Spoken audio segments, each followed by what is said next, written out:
Okay, so then I maybe want to start with it's like, man, I hate these breaks. I would love if there's like possible to not have these 1 week breaks because I think they're kind of stupid. So Like, I think it's kind of this unfortunate kind of experience with you want a reveal season because reveal seasons really are kind of hype where you've got like this week of building excitement for the set and they're great. The problem is like competitively you just have like a week and a half of just dead time and it's even worse when there isn't a set coming out. You're just like, cool, I guess I'll like go to the Bahamas because what the fuck else am I gonna do? that's like we have the hear week you, off. but like as somebody who's been like grinding, like, you know, I don't know about you guys. You guys, you know, aren't playing like gauntlets and shit. You know, you guys engage with competitive like what, like, you know, twice a month or something. Yeah, As somebody who's out here grinding, fucking day in, day out playing, I don't know. I play a lot of this game, and having a week off, it's nice to relax a little bit, just a little bit. I mean, I could definitely understand like the idea of having some kind of break. Like breaks are good, but it just feels like you shouldn't have a forced break. You should have times where like people can not engage and not feel punished, but you shouldn't have a break where like there's just no point in engaging. And we have a lot of those. The Maybe current for ladder. you, I'm still out here fucking playing Yeah. ladder, bro. For some reason, people are pushing ladder rank right now, and I have to stay top 25. Currently, I will admit, like, this break is more reasonable than some of the other ones we've seen, but we've definitely seen ones that were just like dead. There's nothing Yeah. going on. No one really has a reason to play. At the same time, weren't we also talking like 3 months ago when they like scrunched up a couple seasons together, and like we've went from, you know, like tournament, patch immediately afterwards, 3 weeks, tournament, and then no break straight into the next set. Are we So card they could have gamers? just like stretched Okay, them I'm out sorry. Actually, no, a you're right. little You're bit right. We're, longer. Are we card gamers if we don't complain how our $100 bills are folded? Because like, no, come no, on, you're man, right, come on. actually. Also, like, I get you, but also, like, have you seen this shit? Like, I guess we deserve a break because have you seen the shadow that is coming up? Like, it's gonna be giga crazy. Like, what's coming up? Like, you know, once again, it's gonna be basically 2 opens back to back because it's gonna be open and last chance qualifier. Even though I guess, okay, you two, I guess you don't care. Hopefully, also me not with Aikata, but a lot of people will care about No, that, right? So, don't underestimate us. We are allowed to dream crush people. We can enter no, those for the I don't sweet, think you are. Are you? I believe you are because it has pass down rules. And it's like got terrible prizes compared to opens, but I believe we're allowed to play and just try and dream crush people. I Like think the not to be qualifiers, honest. I think you can play in it because like it does have pass down rules. Yeah, I mean, as long as you beat my opponents and you don't beat me, you know, it is what it is. We're gonna gatekeep everybody. Yeah, I'm pretty sure we're just straight up allowed to play and like can go after the not particularly good cash prizes. Oh, you but cannot, it's like, you cannot. Players who have officially qualified in the previous season or world qualifier might not compete. how rude. Oh, get fucked. Dang, I wanted to gatekeep some people. How fun would that Damn. have been? I was looking forward to the the fucking Tank Buster, Floppy Mudkip, Drizzoth, Roji Final Four. That would have been. Dude, I'm Oh, disappointed that we didn't get one of the officially sanctioned grudge matches because that was like the most based part of the new competitive season, and I don't think it's gonna happen. Yeah, unfortunate. Can we match fix so that happens? I mean, could you like it happens on a separate weekend? Could you imagine the hype for an officially Riot sanctioned grudge match? The hype would be unreal. I I would love to participate in a We grudge also match. need a good storyline, like 2 people who beef and hate each other, and they're playing in an officially sanctioned grudge match. Does anybody in Runeterra actually hate each other? I think we all like each other too much. Yeah. And I hate my teammates. What you mean? True. True, actually. Besties. Across the board, we're I think if there was like career, I think like that would be the big because like me against Simon like that. I guess that would be the peak or like be big against Simon, man. Like we would trash talk each other so much that I think that would be like it's so funny that we were teammates. We won 1 H's, we got top 4 in the second H's, then we hate each other. But you know, it's just how it is. So, As long as you work well together, don't have to like each other, I guess. But yeah, I don't mind the breaks. I think they're whatever, especially since like it's gonna be like nonstop till the end of the year. It's fine, you know. Got to spend some time playing a couple other games. You know, get to be excited about all the new cards that come out. You know, the drip. It was nice. I was gonna say 0 leaks. And then you know there might have been a leak today, but up until then, we were fucking golden. I mean, between relative, as much as people, I don't know, I certainly look at leaks when they happen. People definitely seek them out. Just spoiler season running mostly as planned. It is a refreshing change of pace. I am enjoying a standard spoiler season, and I really like to see the engagement with the community where they handed out kind of like spoiler type stuff. They don't go as far as like the previous examples that I had in Magic would be the big one where like community members just straight up reveal a card, text and all.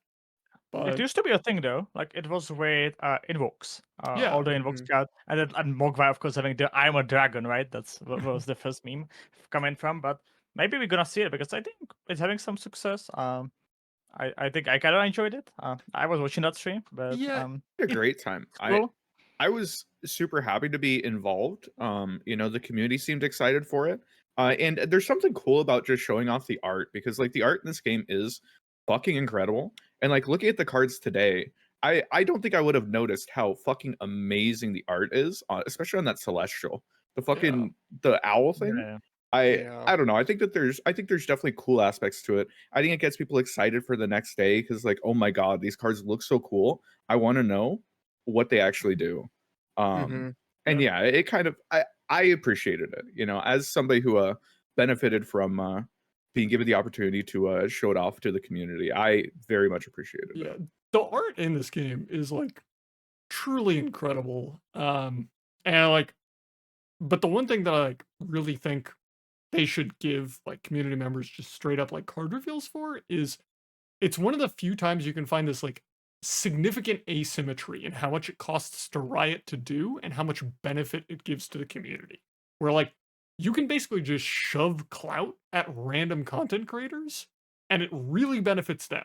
And the cost to Riot is nothing since you made the card. You just want someone to go show it off. Like it costs you almost nothing. I mean, maybe dumping it on your website like provides some clout to Riot, but there's just this massive asymmetry in how much it's valuable to them and how much it costs to you.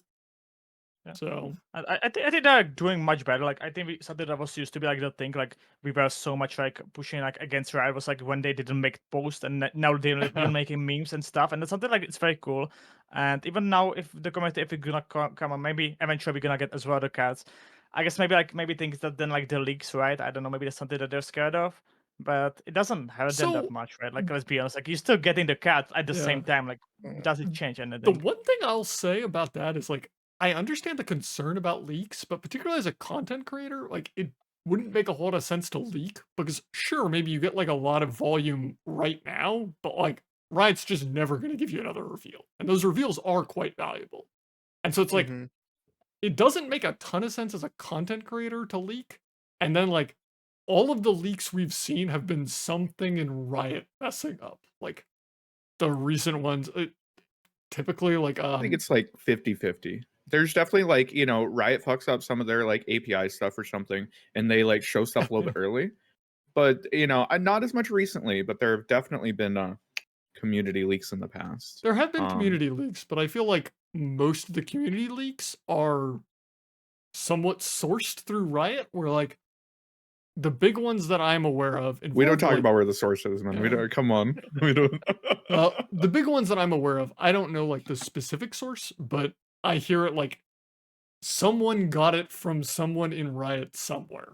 And so it's like maybe don't like tell people everything and like they won't be able to leak it. But I think that overall, like LOR's done a fucking awesome job, especially like the Twitter account. You know, we ragged on it like a year ago.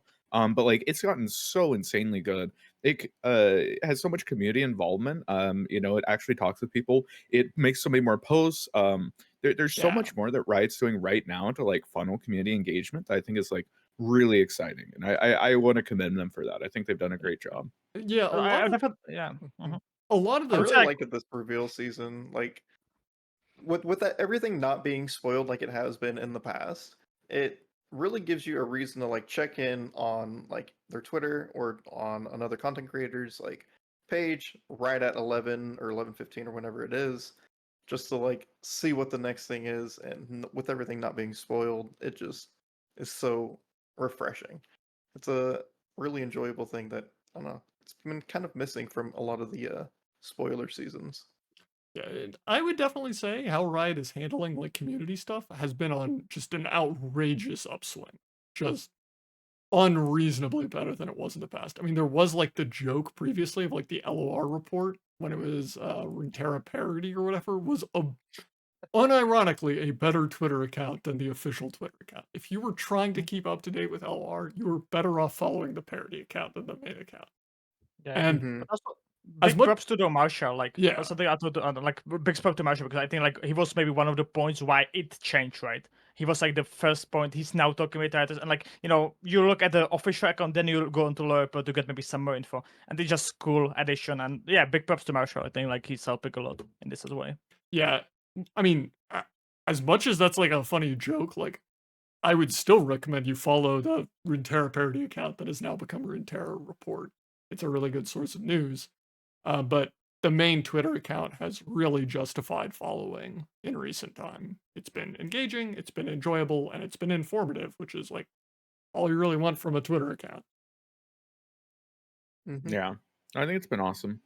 And I think that the reveal season's only as good as the cards being revealed.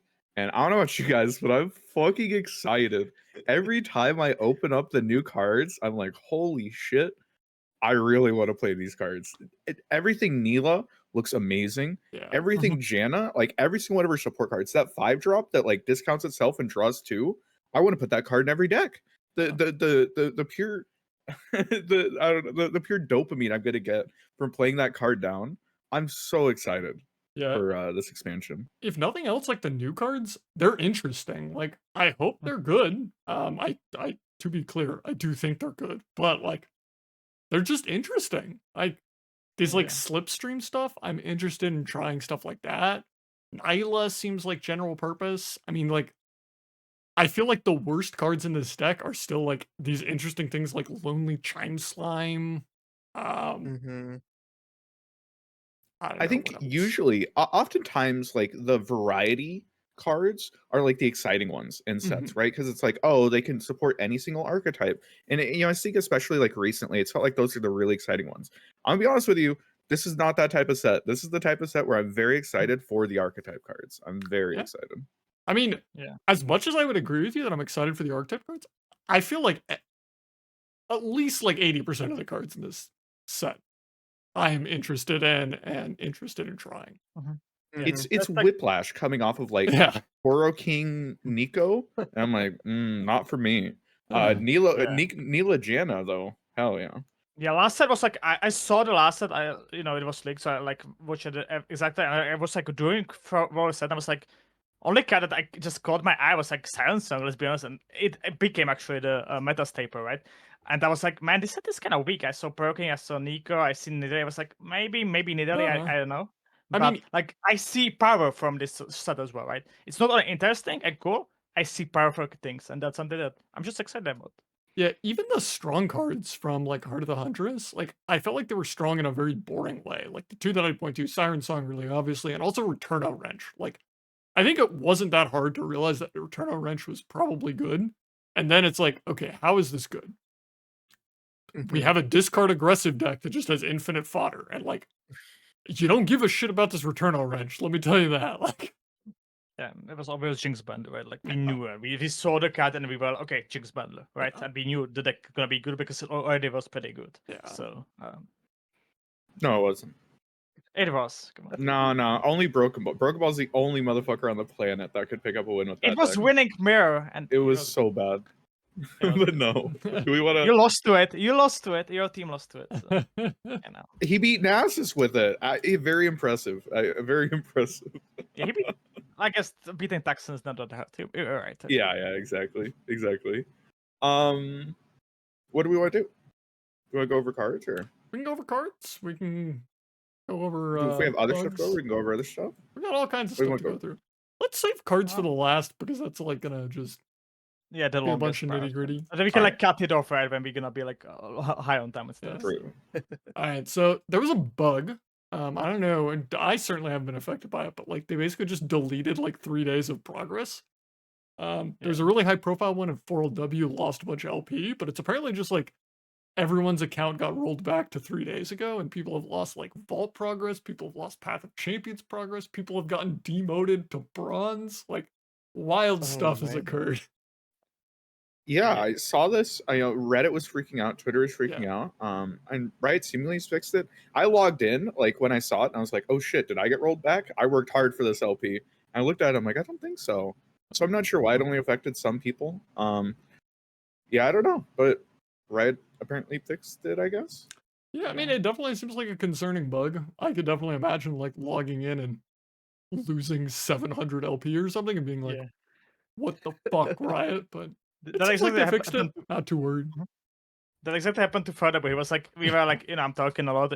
We were like making the Elite Dance stuff for the last Open, and he was like, he was so happy that he was climbing. He was trying some maybe decks that can be good, and then he was like, today, wait, I just lost 500 LP, and I was like, holy, like that definitely reminds you, especially when you need the ladder points, right? So, Yeah. but it seems like I love this. Like it was instant response. Like this tweet is like 1 hour after a further tweet. So like it's just crazy response. And like even though of course this should not happen, it's still amazing that they approach it this way and like instantly just saying, okay, we know we're working on it, right? Yeah, I mean, you occasionally run into people who are like, what kind of company is Riot? They should just never have a bug. And it's like, okay, have you like ever coded something in your life? Like bugs just happen. And it's like, Yeah. this is about as good as you can expect. They say like, okay, it's going to be fixed. We'll roll it back. It'll all get fixed out. Don't worry about it. And I mean, sure, they have to momentarily pause matchmaking. Ideally, the bug would have never happened, but like, bugs are going to happen. This is the best response you can have. Yep, for sure, for Mhm. sure. So, on a specific subject of the new cards, people are very impressed with the Janna redesign. Yeah, Going back redesign to slaps. the level 1 splash art, did you see the post where there was so much backlash on Riot's Yeah. design that they decided to make Janna's feet translucent? Very Oh funny. my god. But yeah, I definitely Oh, It's think true though. I definitely think Janna kind of had this problem of being like one of the early league champions, and the early designs were like questionable to say the least. I know a Only lot of 297 early a league minute. champions. If you look at like original Nidalee, if you look at like original like Katarina and Misfortune and Janna, like a lot of these were very much like just avenues to sexualize women and make some sussy jokes. I'm not gonna go find the original league splash arts because they're pretty bad, but Mhm. just kind of across the board, the League of Legends early splash arts were some of the most like stereotypical whatever stuff that they were representing.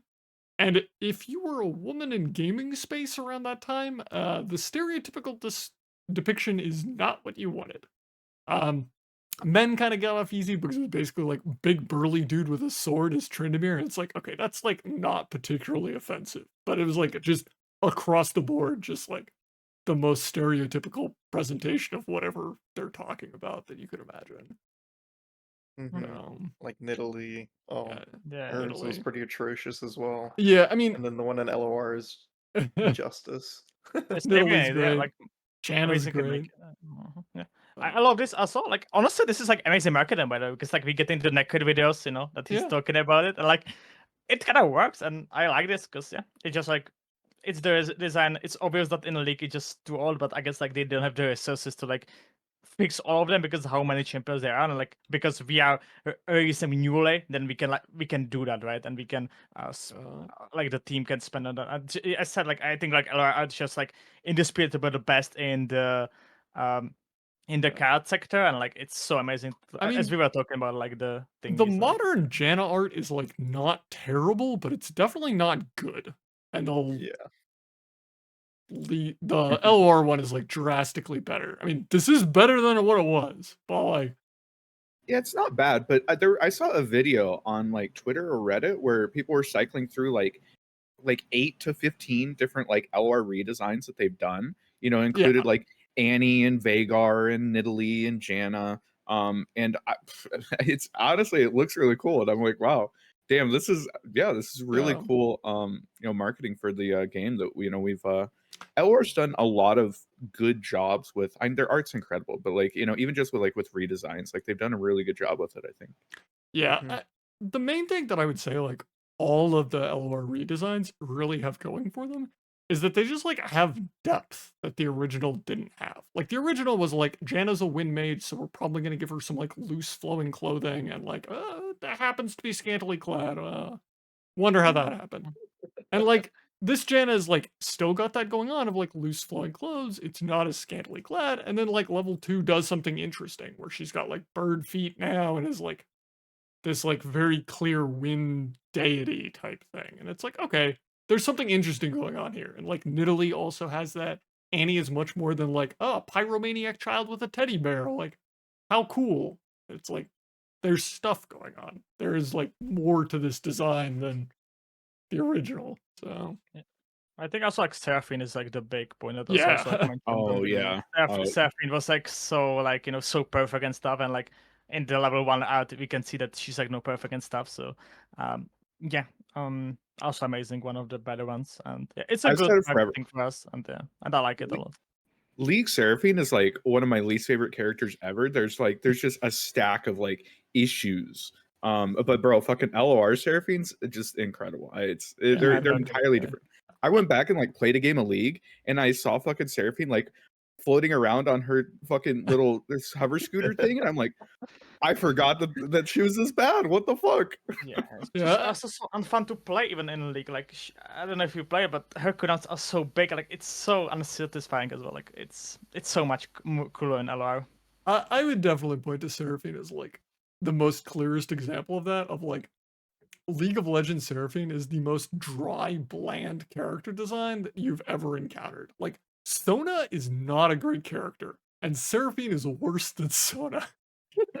I don't know how you did that, but like it's pretty incredible. It's pretty bad. And then like LOR Seraphine is like very good, interesting, engaging. I mean, people may not like her gameplay that much, but I think pretty much everyone agrees that the like design is good. So great work on Janna. So the next thing that I had lined up. Oh, Adventurers. How do we feel about Adventurers? Explorer. Yeah, I think these cards are amazing. I think basically every single one of them is incredibly playable and really good. Although, like, there may be a couple of them that aren't exceptional, but whenever you compare them to like other things and their regions, and you think about the possibilities you can still like do with this card in region, I think every single one of them is like really good. I definitely think they're all very good. I think some of them are worse than others, but like I think these are the types of cards that like LR is really good to see. I think they probably overshot on power, and these cards are better than they intended. I also think like this slight pressure on people doing weird, hard to interact with stuff, being like bullied by these ridiculously efficient interactive pieces for that is good for the game, because you're not going to have problems like thralls just like perpetually being good because nobody can fucking interact with landmarks. Yeah, banditry, equipment decks. Bandits. I definitely agree. I love this like being the fix, of course. I don't agree. I don't think that PNC Bourgeois is really good. I think that's very unplayable card. But, yeah, you guys are pretending. This is a 3-mana 1. This card's unplayable. Yeah, that's like straight up. They're not playing that. Like Akado, you're saying that you've played how many games of Nami? This thing has 4 health. Come on. Have you played Nami in the last 2 years, bro? 2 years. Well, let's calm down. Last 1 year, she's been unplayable. No, I do think Octo Adventure is like by far the worst. Oh, it's far and away the worst, which is kind of fucked up because like Bilgewater, before this, the only landmark removal that Bilgewater had was sunk cost. Right? Hey, so sunk cost was part of meta-defining Ari Kennen. Yeah, the Yeah, most yeah. delayed cars. I don't know. I get it. But I think like better funny thing on this one. I was thinking about it, and in Bridgewater you have heavy metal as premium equipment removal, and in PNZ you have aftershock. And if you exactly not in PNZ Bridgewater, you can play one of the other experts. So I think that's like completely fine. So if you have the combination, you can just play these cards, and otherwise you can just splash. I think especially honestly the Noxus Shrimmer is in my opinion just crazy card. Yeah, the Noxus I think Shurima by one far the best. definitely is the best in my eyes. Noxus Stream is the only one that's not understated. Like that's just a good stat line for a 2-drop. Yeah. I think that like having this type of toolbox is like really cool, and I'm excited for that.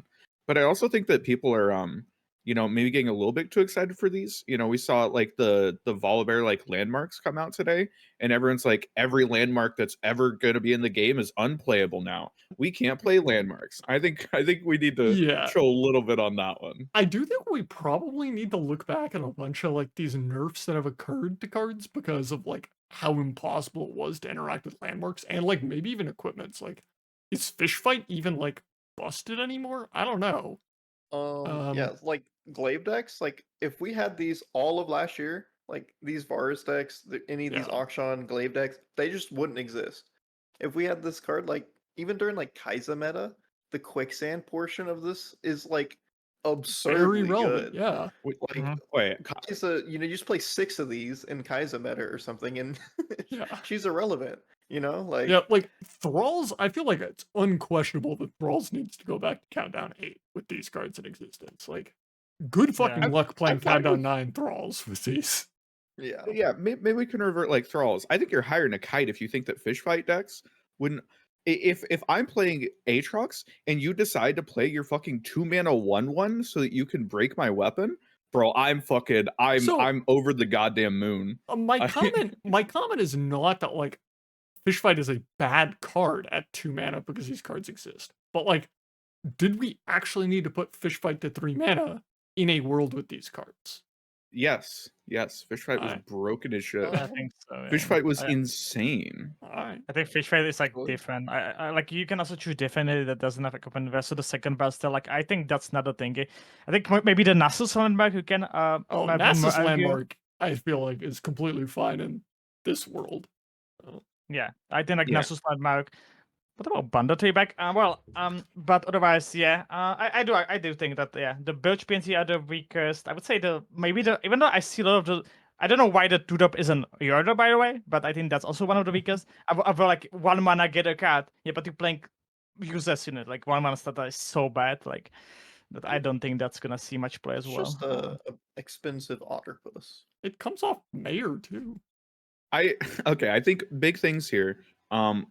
I don't think you can main deck most of these cards, and like just like hands down, like in any meta, I'm playing Spectral Surveyor. This is just going in my deck. I don't think that's happening.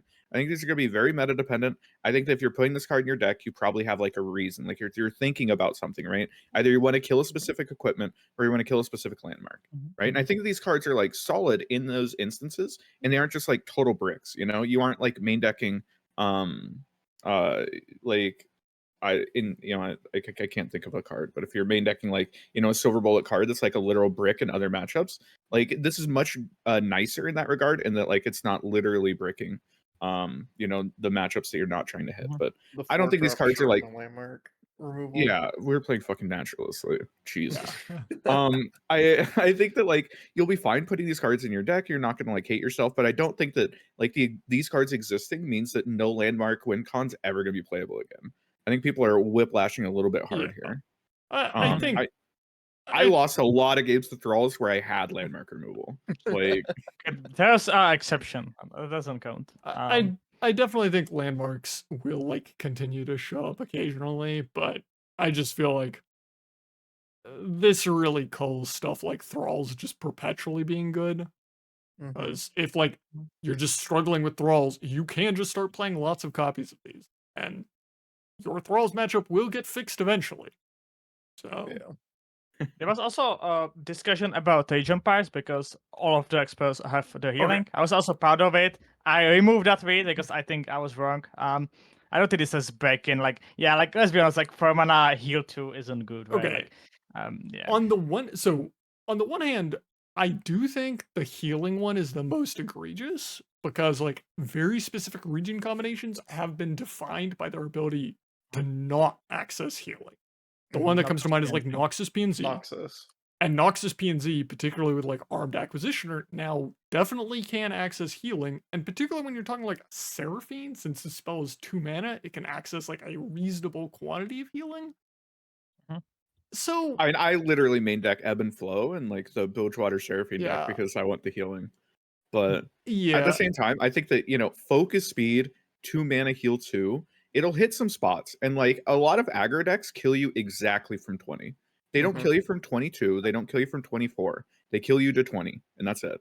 So like it definitely is going to hit some spots, but at the same time, like you're kind of playing a shit unit to do it, right? Like you're kind of playing a bad unit that maybe you'll take more damage in the long run. But I think having like a generic thing like heal 2 that like isn't that strong is probably pretty important. That way, you know, there's always something that you're going to see in their 4 options as like a playable thing, right? Like it doesn't matter the matchup, the heal's probably going to be useful, right?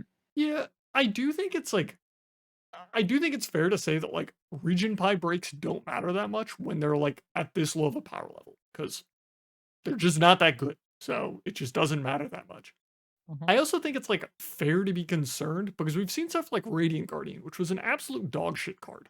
But then we like ran into like Kaisa that really was interested in having a lifesteal unit and it had no other options. And so the card saw play. And it's like, it is fair to be concerned even about these low power level breaks because they will come up when a deck really wants them. Yeah, I'll agree with that. Mhm. I think the strongest one here, I like obviously Nox stream is like crazy. I think this Demacia one, like you're 1 HP off of Laurent Protege in order to like make a card in a region that like doesn't have a ton of value. And like I think having, you know, your only landmark removal before this was fucking Erica. And like Erica's a good card, but it's 6 mana and you can't access Yeah. it until turn 6. Mhm. I think Scholarly Pioneer is kind of a crazy card. Yeah, this just being Laurent Protege to trade 1 health to draw a card essentially that is specific towards a matchup that you're looking for or the matchup that you're in. Like this is insane. I think this is definitely one of the best ones, but like in terms of the value it can add towards your matchups. Yeah. Because like this is still a good card, just like in general against other things. Especially if it gets like buffed up by like a weapon or like literally anything. Like this thing in Aatrox. Yeah, So good. one thing that's really important is like, you know, in weapon metas, like having a higher health than attack is like really important because most of your weapons like aren't useful unless you have like a fat ass to throw it on. So like it being a 2/3 is like that's a really good stat line for weapons. Yeah. Yeah, it's not Protege, but it's still good. Yeah, the Yeah. more time that these cards, like I sit on them, maybe I'm like more high on Portal Pioneer than I should be, but like Spectral Surveyor, Armed Acquisitioner, and Scholarly Pioneer, like every day that goes by, I rate these cards higher. Where it's like Spectral Surveyor, I agree, is like kind of weak in a lot of different ways, but it's decent against aggro because like it's a body with lifesteal that blocks, gains you some life, maybe could run away with the game in terms of like continuously gaining you life. And it also provides like very important tools against decks trying to go over the top of you. So like it has this dual-sided nature of like both being good against fast decks and being good against most of the decks that go long because they typically are playing like a landmark or equipments to go long with. I mean the Noxus one's fucked. I think we can all agree on that one. But Yeah. I think that's the only that we're gonna see actually be like maybe auto include, and the others said we're gonna be maybe like the meta dependent and stuff. But it's something that just hurts me is that we have 5 experts and only 4 spells. Like it just hurts me. I don't know why, but it just hurts me. It is a little weird. I also find it very bizarre that the spells are like regioned, not Yeah, it's Runeterran. weird. I don't know what that's about. It's like their thing, so I think it's the expose thing, so that it's connected to them, I guess. And I think it's the group shot. The hidden power in this Armed Acquisitioner, by the way, the fact that this has 3 attack and is a turn 2 play, I think is going to be really important in an upcoming meta where like there's this really weird 2 mana 2/3 that got printed. I think Brash. That unit has Brash, so yeah. No, I'm talking about the other 2 mana 2/3. I'm talking about Miriam. Oh, I think I think having 3 attack might be pretty good. You don't know Mariam? Oh, we'll get there. That card's Oh very my fucked. god. All right. Well, Oh yeah, that one. the most relevant news for one of our members, Roji can join me up here in the definitely qualified, and the other 2 peasants in this podcast have to continue to sweat. So, how does it feel to be free, Roji? Oh man, it feels liberating. Like I'm not like glued to the game anymore. I feel like I don't know, I can play another game and not feel guilty about it. So, in my free time, it's so wonderful. This is where I go on like LoR Master and find out how many games Ikado's played in the past like 3 days, right? Yeah. I probably played, 150 maybe. I've played a little bit. If I wasn't qualified, like these last 3-4 days, I would have had to have played like probably hundreds of games as well, just so I could like get my top 25, so I can make sure I get those 4 extra points to just like squeeze in the qualify. But yeah, it's crazy. I just like don't have to worry about it. I've been playing so many other games. I haven't really touched Runeterra. I was like, I don't want to burn myself out before patch. And as soon as patch drops, like I can go hard and like enjoy it. And it'll be a lot of fun. As much as we can make fun of Ikado, the real person sweating is Baya. Okay, man. Yeah. Man, EU's crazy. Like, man, EU's so crazy. Like, it's also crazy that I got 6 points so far this season.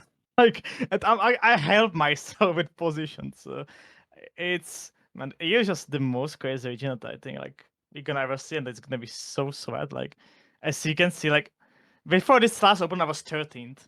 I got top 8 and I'm 3rd. Like, I'm having the ladder points, of course, because I don't know, this kind of free. I don't know. I always play. I just always have top 10. Like, I don't know. Like, I don't know what you're talking about playing more. I haven't touched the game since the open, so like you don't need to play to have the ladder points as well.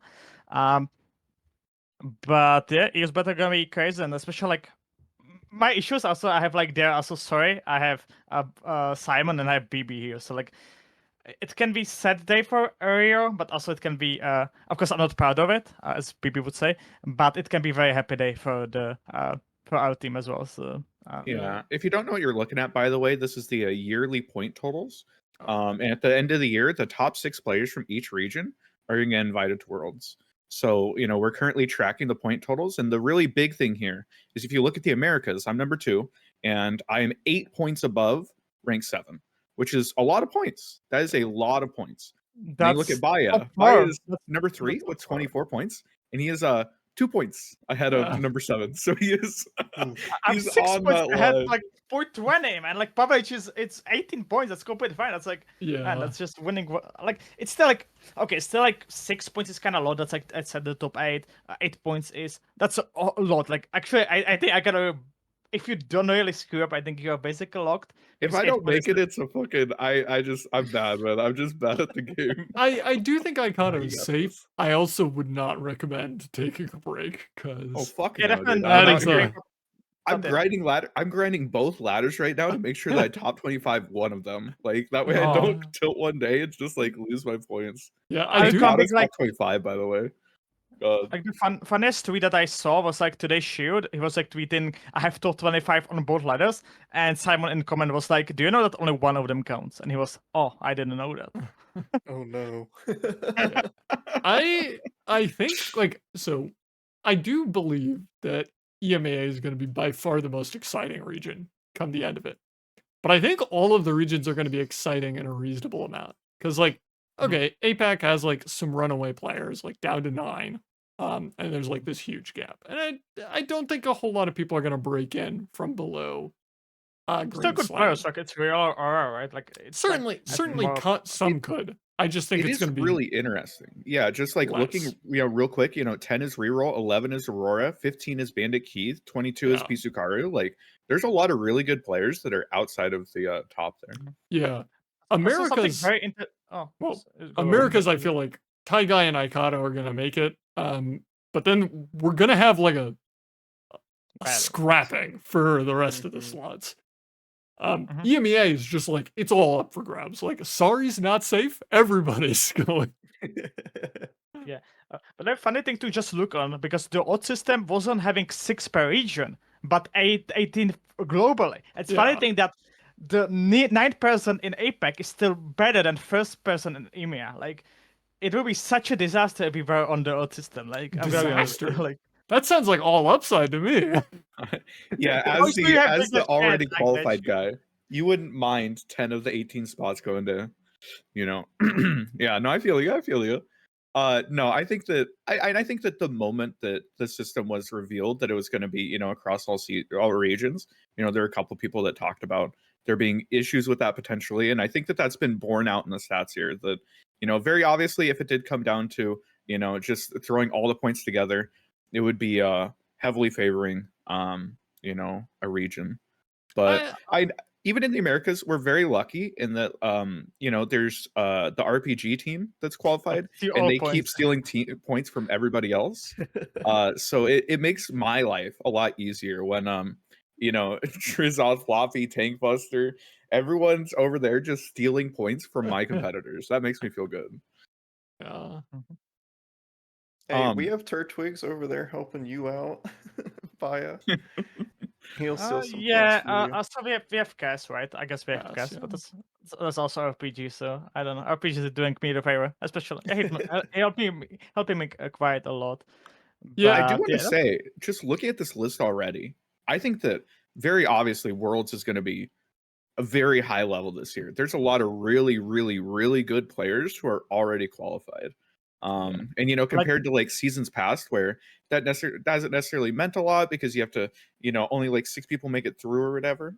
I think that Worlds is going to be pretty high. The list seems like insane. Like, I'm gonna be honest with you, like, I don't know how many people we have, like 20 something now, and honestly, like, this list of the players, I don't know if we cut only to 16, it seems much powerful than we maybe ever had in Worlds, honestly. Like, of course, maybe I'm biased, like, you know, recency bias and stuff.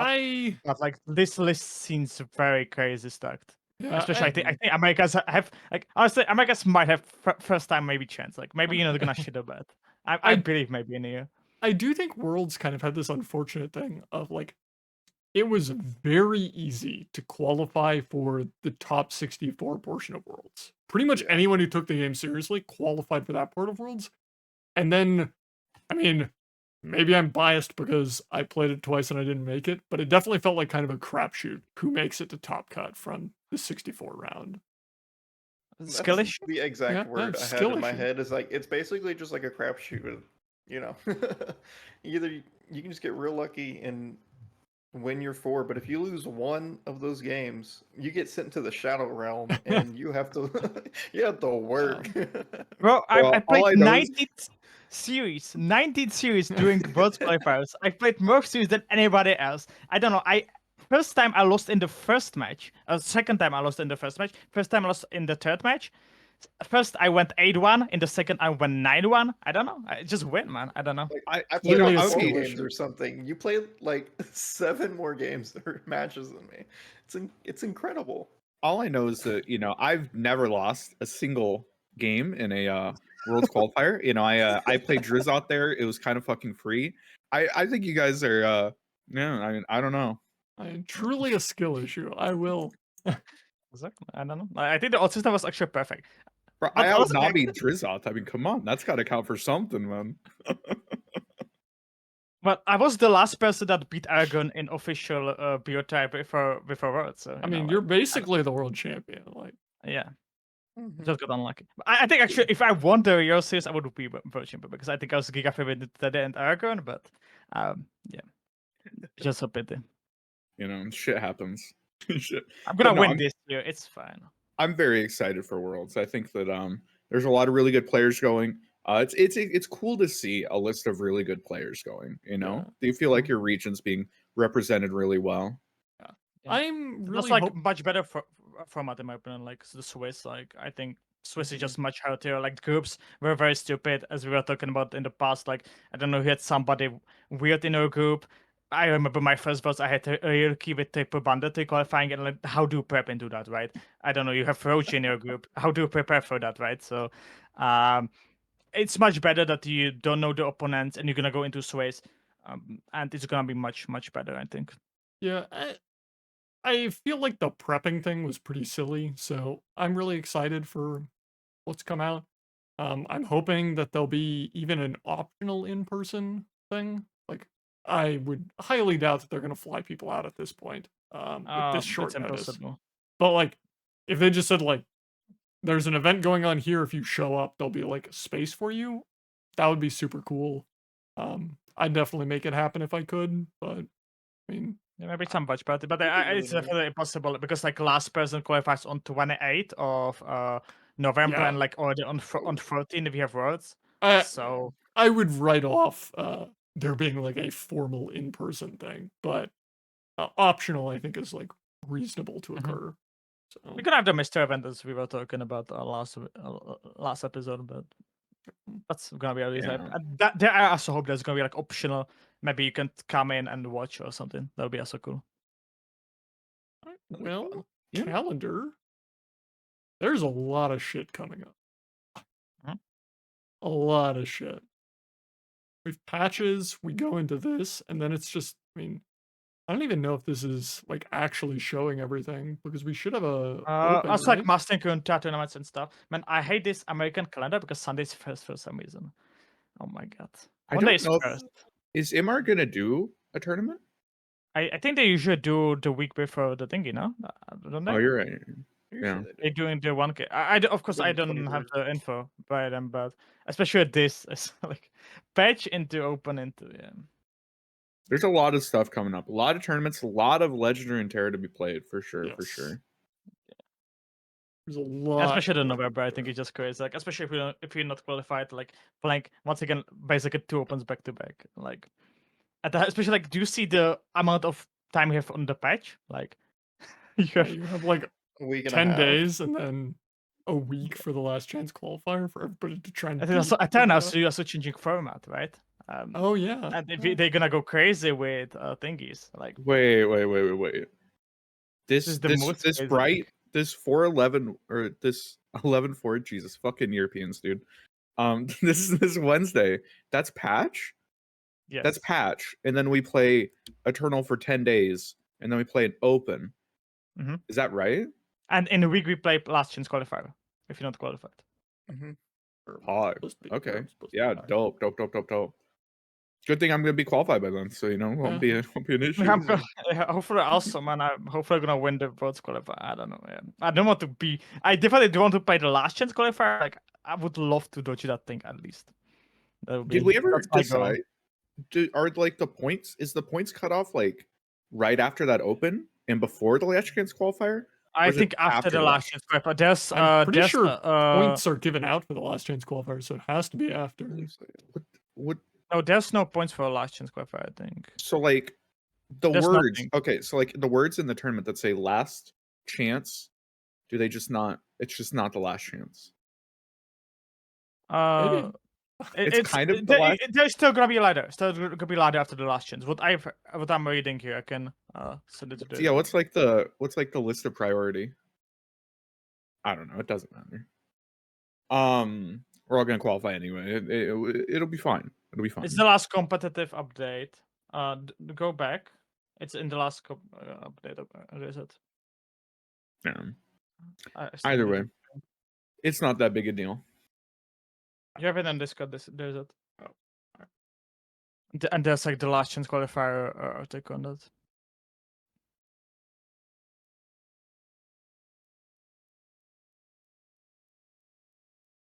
Oh, speaking of stuff in this article, Roji, how does it feel to have just made $1,000 already? Because you're literally guaranteed it. Yeah, it felt great. I made top 16, not even in the money, and then I went and ate dinner, and I was like, "Yeah, made $1,000." We get a It felt badge, amazing. all kinds of cool stuff. All right, last chance. It's so cool. It's so exciting. Yeah. Hoagies, 1K dollars. But they talk about it in the last episode about the prices. I think that was still hype. Like, having the 1K dollars is pretty cool. Yeah, I mean, the prizes are super cool. Like getting some like card designs out of it, large quantities of money, cool titles, great top 16 badge, top 32 badge, right? No, there's no top 32 badge. I thought there was 2 tiers of badges. Oh, there is, but top 8. Top 8. and top 16. So like super sweet. I'm super excited for Worlds. It sounds cool. It looks like it's going to be a great time. I'm basically just hoping for even more good news, like there's an optional in-person thing, but I'm very excited for Worlds. Yep. Honestly, I think the most exciting part about Worlds this year is like designing the card is just so cool. Like you get to forever become a part of like the game Yeah. in a way that can like impact the game forever, which is just Yeah. like it's so cool. It's I mean I'm not gonna say it's better than the cash prize, but like honestly it's like just as good. Yeah. The only thing that I think is a little weird about it is I feel like they should have let first place choose if they wanted a follower or a spell. Because I feel like there are going to be people. I mean, like if Alan won, I feel like you'd want to design a spell, not a follower. And it seems silly that like someone could prefer the second place prize, even if like, let's be honest here. I think you're stupid if you design a spell because I just make a follower that makes it spell. yeah. You know? Yeah, Well, also exactly. like the follower is going to stay in play, so like I think the follower is distinctly better, but I do think they should have given people an option. So I saw, by the way, I just noticed there's no trophy this time, or it's just not mentioned. I guess there's no trophy. They don't mention it. They might still make a trophy. I mean, trophies legitimately are a lot cheaper than people think. I just forgot about it. Like it's just like possible thinking, but yeah, I mean, if you're making like if you're giving out $30,000 and you're out spending like $100 on some etched glass, like you're probably making a punt as a organization. So, I mean, hell, if I win first, I'll just like go commission a trophy for like $200 or whatever. Yeah, exactly. That's kind of tacky, though, right? Commissioning your own trophy. If they didn't give me one, I don't think it's tacky. It's like a little. It's like a tiny bit, tacky bit tacky. And that's like a big accomplishment, right? Like celebrate it however you want. Yeah, but wouldn't we make fun of Mo if he had like gone and commissioned like seasonal winner as We like would a make trophy? fun of Mo no matter what. That's so fair. okay. Hold up. Mo had the like little plaque made of the like cards that he made, and I don't think anybody made fun of him for it. Like yeah, but that was made by like wasn't that made by his girlfriend? That's cute. That's cool. Yeah, it was really cool. All right. If he went and made it himself, though, I mean, that way, if he went out and paid someone to make it himself, come on. So if I get first, I need to like tell Kirsten to like figure out how to make a trophy 100%. for me. Yeah, absolutely. 100%. Hey, randomly, here's $200, and randomly, there's an order that I would like you to place. Can you just sign for this when it shows up? That'd be great. It's so funny to see like Roji and Akado making fun of this, even though they never won anything basically. So I don't know. Like, I don't know why they're making fun of Mo. Like, yeah, bro, he at least won major, man. Community tournament that actually had a trophy, bro. I have a fucking trophy right there for the duos tournament. What about second place is honestly better than first place. Was I can agree on that. Majin won the tournament with like a Samsung Galaxy as the like prize. Oh yeah, right? the fridge tournament. I don't know if he even got that, but what a story. All right. Well, we do still just have like going through the list of cards left to go, so we should probably get to that. Yeah, I think it's like maybe like we don't have to like exactly talk because I think like we talked about it like ourselves or like on Twitter and stuff, but we can definitely touch maybe some interesting ones. I feel like I mean Wildfire was one of the first cards revealed. I feel like this has to qualify as an interesting one. Yeah, that card is bargain. It's going to have a good deck. It brings like all these broad main control piles. Like it gives it a real win condition. Like these games or these decks can now end the game like pretty consistently now. I don't know if that's like where I expect to see Wildfire, but I definitely feel like Wildfire is eventually going to be good. I look at this card the same way that I looked at Salt Monument, where I was like, I don't know if this is going to be good now. Turns out it was, but I don't know if this is going to be good now. I definitely think it'll be good at some point. Have you seen Sepha Power, guys? I think I saw it first from Sepha. The thing that you use the bar and you use the banquet, the 2-drop, the landmark, the swindlers, and you have only 1-drop, so you cycle infinitely. Yeah. It's pretty funny. Swindles then, and Hall that discounts your units by 1. I want to just like tell you with a story where they revealed Swindler's Den. And Seth like contacted me, was like, "Hey, what are your thoughts on like all the new cards?" And one of them was Swindler's Den, and he was like, "How do you feel about this card?" And I was like, "I think it's dog shit. I think it'll do absolutely nothing." And he was like, "I think this card's the best card in the game. Unbelievably broken." The card was dog shit. So, my opinion think is that's actually Cephalopod is slightly overrated. This card.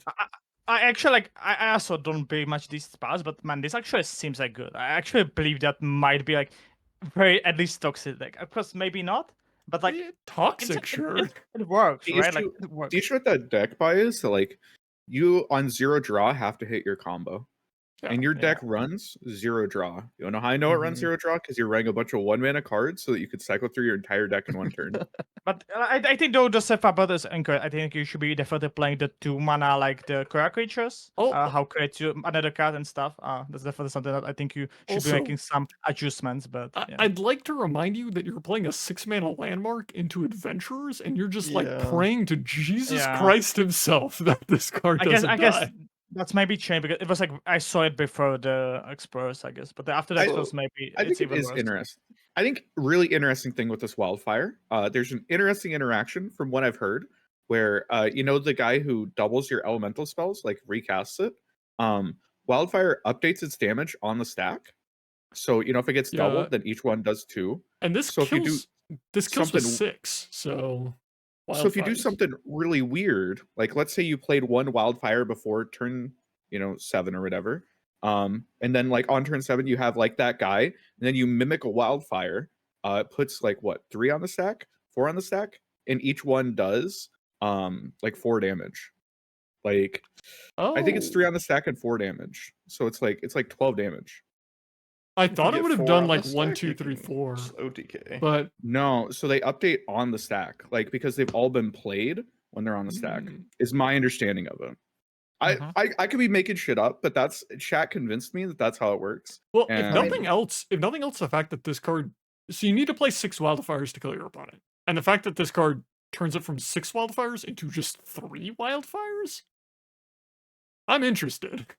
Yeah, I Um, think there's like 2 directions to go with Wildfire. Like either it's just this stupid combo card that you're just gonna play for the really stupid Swindler's Den, or like this Eosilla, like combo and just like try and burn people out, or it's just gonna be like something you throw in aggro decks. And like there's a chance in like a draw heavy aggro deck, you just use this as burn.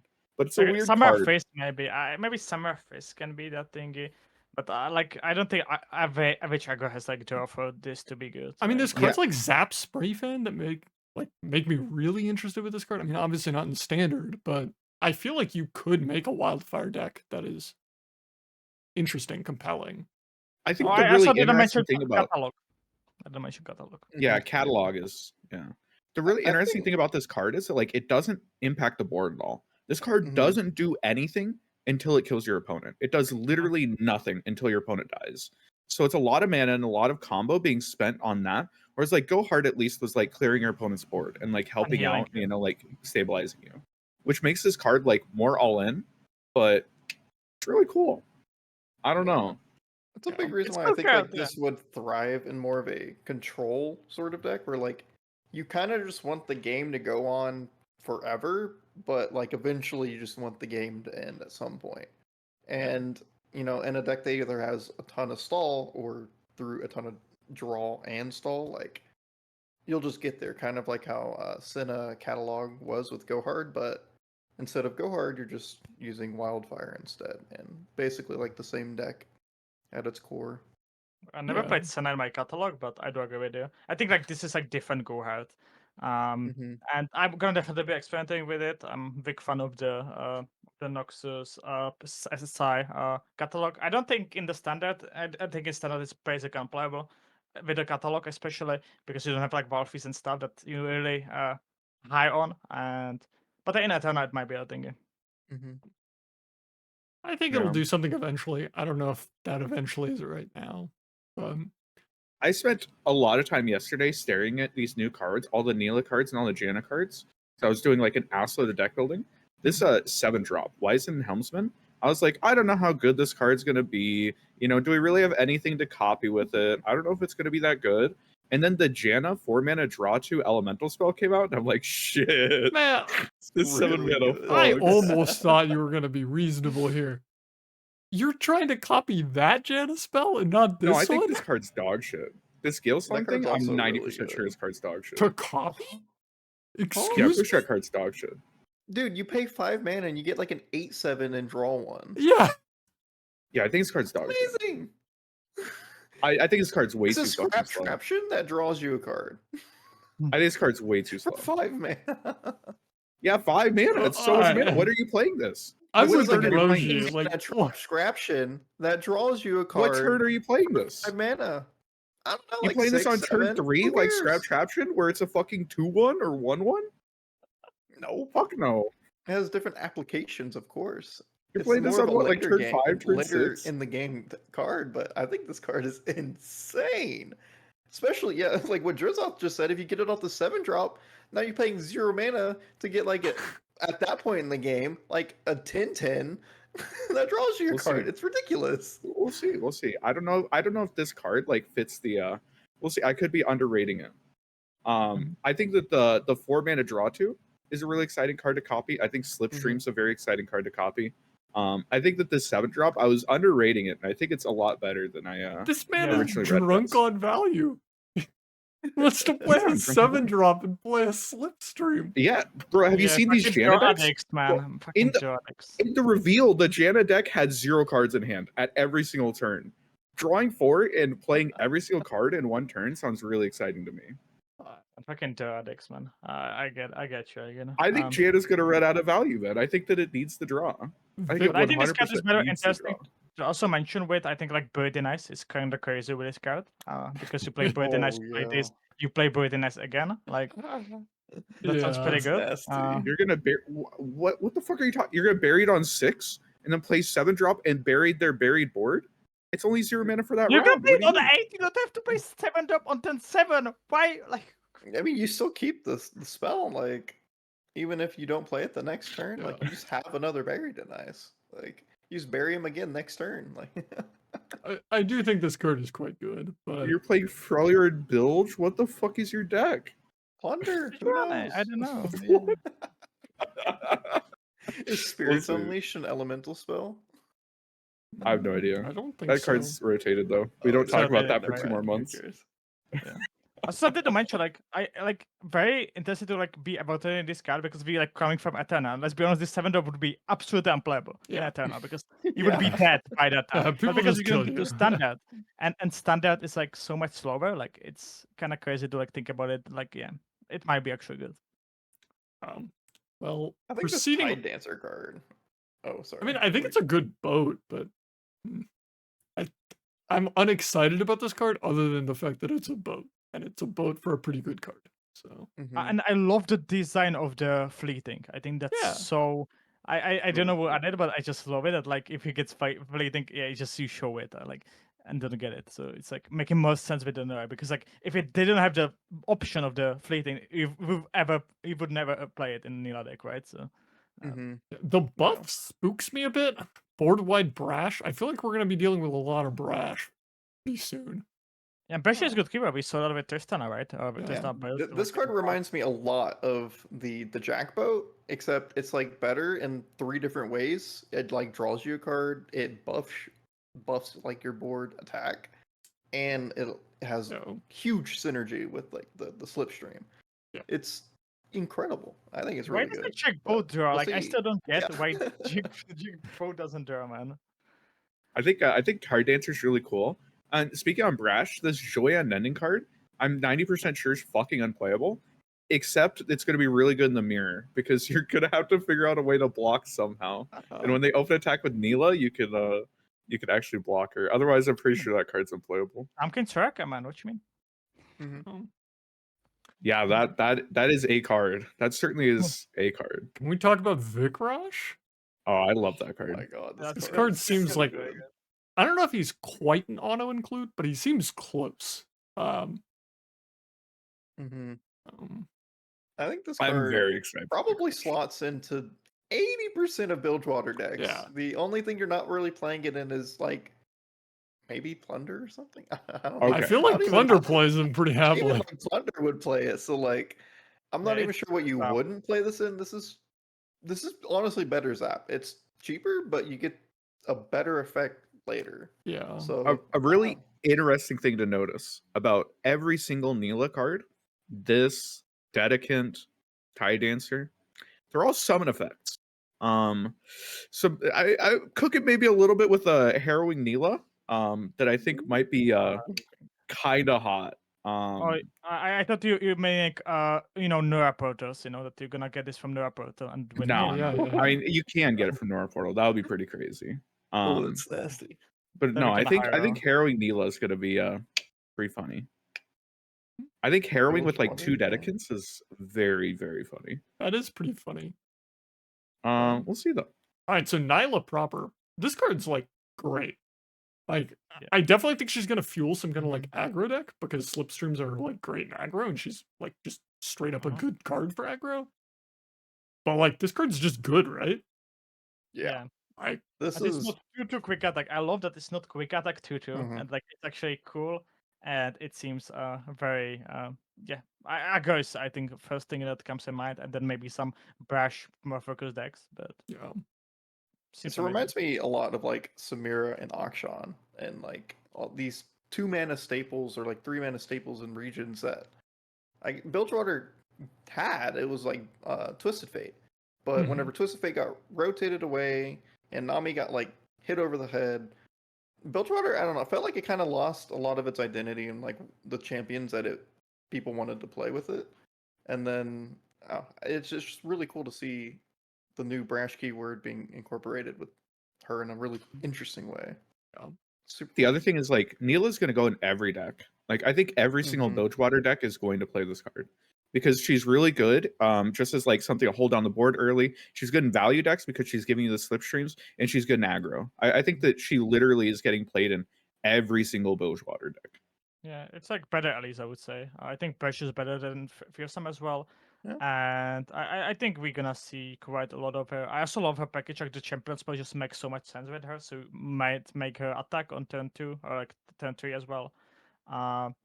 And yeah, she seems so fun. And also I think this is a clear reason why TF had to go. Like Yeah. I get it now. Like TF had to go. Mm-hmm. Bro, you could just Mystic Shot him. I mean, come on. Yeah, not Yeah. a problem. Not a problem. Reddit What is if Explorers absolutely made Mystic Shot? Then, I mean, because they break all the landmarks. I mean, Yeah. then TF would be fine, right? Reddit is absolutely losing its mind over Capsize. Why? Have So you there's a seen the thing. region? There's my a- bad. That's right. There's a hive mind mentality around. There's like, okay, every Ionia card is the devil, and Ionia is the worst thing ever. Every Friller card is unplayable and the worst thing ever. Every SI card is unplayable and the worst thing ever. That's just what the community's like right now, and it's ridiculous. This Capsize card, name an Ionia deck that would ever play this shit. This is like this does not fit Ionia. This is not what Ionia does. I do think Capsize is better than like a lot of people think it is, but this card is not the like end all be all destroyer of metas that Reddit This is like seems a to think it fucking is. 3.5, 4 out of 10 card. Yeah. This shit ain't real. Like, I don't know. If I play my big unit, say like my Malphite, and then you play Capsize, it's like, okay, whatever. I expected it to get recalled anyway, and the extra half of this effect doesn't even matter. Like, you have to proactively recall something at the start of your turn to make this. This is worth like it an at all. offensive turn Will of Ionia, right? Yeah. This is like a, but like Mhm. even then, if you're trying, an aggressive palm probably does more. Like it's really Probably just not much that. better. Mm-hmm. I have played a concerning number of aggressive Ionia decks with Concussive Palm. Aggressive Palm fucks. Yeah, which is why the fuck would you play Capsize? At least palm is useful when they open attack you. Right. Fuck. Yeah, Palm is like much better. Like it's good if they open an attack. If it's good, development punish. Like and Capsize is only development punish maybe. As I said, maybe on opponent's turn, but no, it's not good. I don't know if we want to talk about it. I Shadowman's Duel card's like fine. It's good with Formidable. It's good with Junior. It's fine. Staple. Bursting Bursting backpack. Backpack. This is just like Shellfolk OTK support and nothing else, right? This is OTK like a motherfucker. Holy, I'm I'm so happy that they're going excited. into standard, man. 2 months of standard, amazing. Yeah. You enjoy those 2 months, man, because when we come back out on the other side, I'm fucking killing people. Yeah. I mean, I do think it's good for that deck. I don't think it does anything else, but I don't know if people know the deck. It's Valley of Imitation into Shellfolk and then 6, and then you play so many predicts that you have to So I'm playing it on ladder right now, and like to play it on ladder right now, you predict on turn 6 into a bunch of 0 mana group shots. You play like 15 group shots, you gun down the opponent's entire board, and you play 15-minute shapes or 15 shape stones, and you kill your opponent. But the issue is you have to actually like fight through a board, and it's annoying, and like you have to pass priority, and like cringe. But what if instead now I just had a burst speed thing that shuffled in 540 yeah. 4 puff caps, 46. It's a lot of puff caps in one turn. It's going to be a lot. It's enough to just win the game. Yeah. Does the Magic guy want to talk about Skip or not? I mean, this is like Kitesail Freebooter, which is a Magic card that like essentially is just this card. Kitesail Freebooter was like pretty good in Magic, but it was good in Magic because like you buffed up its body and it became like a 4/4 and just beat people to death, and it had elusive, so it was like attacking people for. So it was full hand, right? It was full hand, and cards are a lot more valuable in Magic than they are in LR. I feel like Skip is just dog shit because like just across the board it compares unfavorably to Kitesail Freebooter, and Kitesail Freebooter needed a very specific deck to see play. So you're saying I'm going to suit up my Skip, and you're going to cry. So you don't think this is good in Targon Elusives? Like, come on, this is premium in that deck. Okay, so the problem with that, this probably is good in Targon Elusives. Targon Elusives would literally play any card that had elusive on it. Like, that deck does not give a shit what text you put on an elusive. I have unironically seen Targon Elusives play Kyrian Subworker because it was a 1/2 with elusive. And it was like, maybe I high roll and draw 2. Yeah. Question that I'm having on this is, what do you think about like these things? Like, this is straight up Magic cards. Let's be honest. Like, do you mind this? Like, do you mind if we copying them or something? That because I saw that like some people I think minded or something. But not at all. I'm fine with that. Other card games have cool cards. Take them. Yeah. I mean, if this card was literally called Kitesail Freebooter, I think I would start to have a problem. But when you're sitting there like, hey, we have got a riff on Kitesail Freebooter, it's like, yeah, go off, King. To be fair, so it is a little weird that's same mana cost, same stat line, same keyword. It's the same card. It's literally the same card. Yeah, man, Hearthstone stole landmarks, man. Okay, we can also steal something, man. Hearthstone fucking stole our landmarks. If Hearthstone like took, an LOR card, right? Like, let's say they took Nami or something. Like, they just have Nami now, and it's the exact same card. Like, would you feel weird about that or no? But it's called Bommy now. Yeah, it's Bommy, and it's they live in a sand very far from the ocean. Yeah, they live in the desert. I don't know. Yeah. I feel like I've seen. Maybe it's because I played Magic for so long, but like I saw that happen with like other card games, where like other card games would have an idea from Magic, Magic would have an idea from other card games, and it's just like happened a bunch, and it's like. Also, how to not copy Magic because how long Magic is on the thing, right? Like, let's be it's honest, like the whole Simpsons did it. This card is actually just Squadron Hawk. This is Hunting Sliver, I believe, is what it's called. This is like what is it? Breaking and entering. I mean, I guess they don't have chimes, like that's fair. We've seen this like a lot. This is like a what is it? Rings of Brighthearth is the card, I believe. I think it is. It is funny though that it's the whole can I copy your homework? Yeah, but change it so we can't tell thing. Except they didn't change it. It's just the exact same card. It changes the ink that they wrote in. Yeah. Also funny, like it's funny thing that a lot of characters have like some history with Magic, right? So so that's also I guess that's the reason, right? Ultimately, I'm not too worried about it. I just think it's a little funny. So we got these like Daybreak elites in Shurima. I think it's really cool that they like are giving support to 2 archetypes at the same time with the same cards. These it's are like- sick. Yeah. I don't know if they're good, but they're sick. I feel like Defenders of the Sun Disk is pretty good because the Daybreak deck always Mhm. felt like it was running out of value and also like always wanted more Daybreak cards. Yeah. It's like Mhm. I you was might like, think yeah. level and Defenders- trigger Leona. So I think Defenders is bigger in Elites because Elites also, weirdly enough, runs out of cards. Yeah. And It's then, gonna be Shrimmer. It's like I think Marshall. I don't know what he did, but he just paid the writers. I get you, Marshall, but yeah, we finally have to. We have something to splash. You don't have to play full Demasa, guys. Right. Riot my God. literally removed the Allegiance card from the game, and they're like, okay, now the Elites players, they'll figure it out that they don't have to run all Demacia. And no, the Elites players still fucking jammed only Demacia cards, and Riot's like, fuck, how do we show them that they're allowed to run cards from other regions? They're like, okay, what if we print Shuriman Elites? So they printed Shuriman Elites, so there will be at least 6, splashes that aren't Demacia now. Yeah. Maybe they'll find out that, Deny exists too, and they'll put that in there. That would be No, they won. They the won. day. Maybe, who knows? Yeah. I mean, like the Marshall is the biggest builder of elite decks, man. He won. Don't worry. Yeah. all right, Uh, so Watery Grave. This card is like unbelievably fucked in free build and like does not matter outside of that, right? It is It's funny for that free build. this card and Backpack were printed, and like they both impact free build and do nothing in standard. Okay, so Akado's gonna give me shit for this, but I actually think this makes like Milkai like a really viable archetype.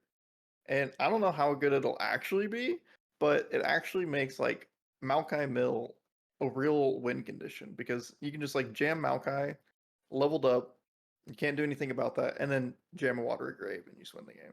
I felt like that like the thing that makes me interested in playing like Milkai is Lonely Chimeslime, not so much Watery Grave. Like I feel like once you leveled Maokai, you kind of just won. And it didn't really matter A that lot of time it can take a long time for them to draw those 4 extra cards. Like if you weren't specifically in P and Z playing the really bad draw cards, then you just like, there's a weren't actually gonna be patron. winning the game. There's a patrons But- pile. I see. Chat, thank you very much. Patrons has been on Maokai Cope. He's been on. We've both been on Maokai Cope. I've been on Milkai since I don't know how long. I've been trying to make Milkai work. Don't remind forever, me, bro. but Come on. I literally think this card makes it a viable archetype. I'm not gonna say it's absurd or tier 0 or anything or broken. I think it makes it viable, and Maokai could find a deck. in this To be match, fair, I because have you're not had. locked to P and Z SI. I was playing standard last night, and I ran into the same D player like 3 times, and they did flip Maokai on like 7 every single game. So Mhm. there's like a chance, Did they lose 2 of those 3 games anyway? Yes. But there's a chance. So the question is, would you have lost if they played Maokai into immediately Watery Grave? I don't know. That's the question, isn't it? That's the question. Yeah, Right. it's pretty funny though. But yeah, like there is a combo that patrons figured out with the infinite Evershade thing that we all knew about, but you can flip Maokai on curve and play Watery Grave on turn 4. So it's My like a turn 4 brother in OTK. Christ. Like, You could already OTK on turn 3 if we're just pretending, if we're just like fuck it, have the nut draw. You could Yeah. already do that on It's turn only 3. a 1, 2, 3. It's only a 4-card combo. It's not that much. it's a I- 5-card combo. You need Maokai, 2 Crimson Banquet Oh, Halls, the Nightfall That's thing, right. You need and 2 Watery of the Grave. banquets. My bad. Also, by the way, Banquets! adventurers exist, and they just like delete your banquet hall. And you're in a no draw thing, and you're Yeah. dealing 2 I'm not damage sure to your if that's a Maokai good on the one, but turn I'm he comes saying down. that is a thing that we have, and it's funny. Okay, It fair is- enough. Fair enough. It is funny. Okay. Just do it better, man. Telsi's funny with like Jin stuff, maybe. Bard Yeah. Maokai? Real? Bard I'm Maokai? gonna move on, but Bard Maokai, probably real. Telsi is really cool. I think the biggest thing that this hits is, other than like Jin, is Ash LeBlanc. This is really good with Ash, I think. Yeah, Just so I think it because- just hits Jin. Yeah. Yeah. It's funny with Ash. I don't think it's good, but it is Like, funny. what do you have in Ash? You don't have many things. I think it's Telsi Zed with Capsize. Oh, yo. You run Capsize and Kato. It's OP. How about Telsi with Talia? Oh, yeah. Ah. You get 6 of the things. Yeah. You Hourglass it. Telsi, and then you Talia Telsi, and then And then you hope your opponent doesn't have an Good stuff. adventurer. there's a lot Yeah. of funny stuff with this card. We'll see where it ends up, but you know, Probably it's nowhere. funny. It's definitely funny. Exalted Cloudwinder fucks. This card is banana. Every time I look at this card, I love it Drone. more. I think this card is ridiculously broken. Wait, I this would is have put it 3 in mana every draw deck. too? Yeah. Yes. It is 3 mana Holy- draw. as a unit. It does Yeah. its quick attack. Like it can also attack. It's like not useless. Like It Wait, has this quick. card is This card is. broken. This card, I'm telling you, I kept looking over the set of cards, and I'm like, you know, I'm building decks, and every time I look at this card, like it's just a straight fucking dopamine shot, dude. Yeah. I fucking love this card. Holy. Yeah, that's Yeah. up there. That's in top 5 best cards from the expansion. Oh my god. As long as it's active, like holy shit, Yeah. this card's why isn't wacky. it bird? Like why isn't it bird? Hello. Because it has antlers. It's a moose. I don't think it needs to be a bird. Figurehead of the deep. Yeah, I don't know, man. Putting in Nico region, fuck it. Eosilla is it's okay. I feel like this um, card might do something, but I can't really figure out what right now. With the Wildfire, I guess. Maybe I'm gonna be Wildfire. honest. I feel like most of the elemental cards just like aren't that crazy. You know, I'm hoping that the Volibear reveals will show like some crazy elemental shit. Because like Maybe. from what I've seen, like I'm not super excited to copy much. Yeah, the copying part is the hard part. Like, obviously, copying spells is good, but like, I'm not really finding cards that I really want to be copying. I mean, we have better blowback, or maybe it's worse blowback. I don't know. It's like but kind of it's ripped out cheaper. sermon. But Contra, yeah, it's Contra blowback. this card's Yeah, with- nuts. With Like, These are Eosilla, really this good. card is Decimate. yeah. So I mean, yeah, I think It's Divine Whirlwind fast. is kind of wacky. Why is it I think it's fast? formula. Divine Variant is funny with formula because you can like formula on turn 3 into this. Yeah, no, this card it's like Big Boy Death's Hand, you know? It's like Yeah. it's Yeah. it does a lot. It might be Um, bad. You can see that. Howling Gale is, you know, slow speed fat removal. Yeah, the real Um, question is how often are Mhm. you going to grab the wrong one of these when they're both in your hand? Oh my God, True. yeah. You're gonna have to look at the fast or the slow. Yeah. We have Swallow. I think Galesong Call is like a playable card.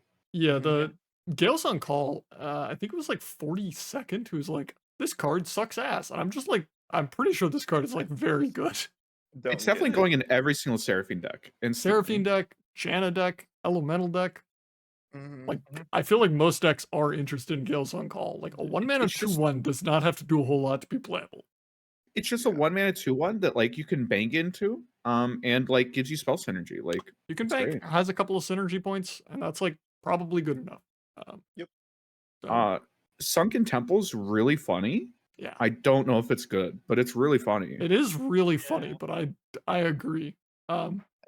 I will point out this does draw you a card every turn, right?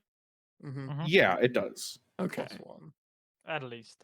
It draws you like an extra. So okay, my big complaint with the Janna trailer is for a deck that has so much draw at the start of every turn. I don't think we saw a single turn where we saw every card they drew. There were so many cuts that I couldn't actually tell Yeah. how many cards they were drawing. Yeah. Which Alright. I think yeah. Well, Miriam. Miriam, this card is fucked. Like, Okay, this is a giga- Updraft 1 to either draw 1 Or or refill your spell mana. refill your Whoa. this is a This negative card- 1-mana 2/1. Wait, 2/3. this is Gigas on Urchin. This card Or is Zonite refill Urchin. 3 mana? That you can also play in Jace Heimer and still play a card on curve. You could play a 1-drop, Miriam, and then refill your fucking spell mana. This Yeah, card I is think it's just ludicrous. crazy. Okay, my initial impressions of this card wasn't good. I thought it said updraft 1 to refill your spell mana, and I was like, okay, cool. But like the option to draw, oh my god, that's like This card is or do banana. your spell mana. That is so good because it has 2 different applications. Like, Yeah. that's really strong. Yeah, that's a cool card. It's really cool. It's great to be a PNZ lover. Especially like Janna, like especially in like Janna decks when they have so much draw, I think it's just gonna be crazy, especially. I think every single PNZ deck I built, like I put 3 of this card in it. This card's just actually broken. It's really strong. Like yeah. at minimum, it's like Zonite that doesn't get discard synergy, but if you ever draw that card again, it's discounted. If you have like Bar in your opening hand, you just updraft it, you draw it later, it's 6 mana. Like, yeah, I think this card's wacky. Also, yeah, and you can just block Nilah. I think that's a big argument, especially in LA days, that it's just gonna be good because there's gonna be so much Nilah, and you can block it this way, right? That is a good stat line right now. Yo, that is literally premium PNZ stats right there. Oh my god. This Windborn Mariner card is these types of cards make me think that Janna's just all about like emptying your hand out and then drawing a million more cards, right? Which is I think that her package leans towards being like this, aggro mid-range style of deck that, just wants to tempo a bunch of cards out. I definitely had the opinion that I thought people were perceiving this package the wrong way. Like Janna like really reads to me as this like package centered around like this mid-game push with units and board stuff where it's like got that 3/2 that draws you 2 cards. The stuff of like updrafting Janna where it's like you can just play like 8 drops and Janna them away or Miriam them away or like play any number of these ways of just putting your big late game bombs back in your deck and they come back cheaper later. Yeah. Okay. My hot take on like Janna the card though, I'm pretty sure this card's impossible to flip. You have to stick this card for how many turns to flip this shit? I kind of agree. I also think Janna is just like a pain in the ass to kill. And like you don't really mind if she dies. So like I think her protection is the fact that you're spitting out 0 mana 3/1s. Yeah. That is the only thing that protects her.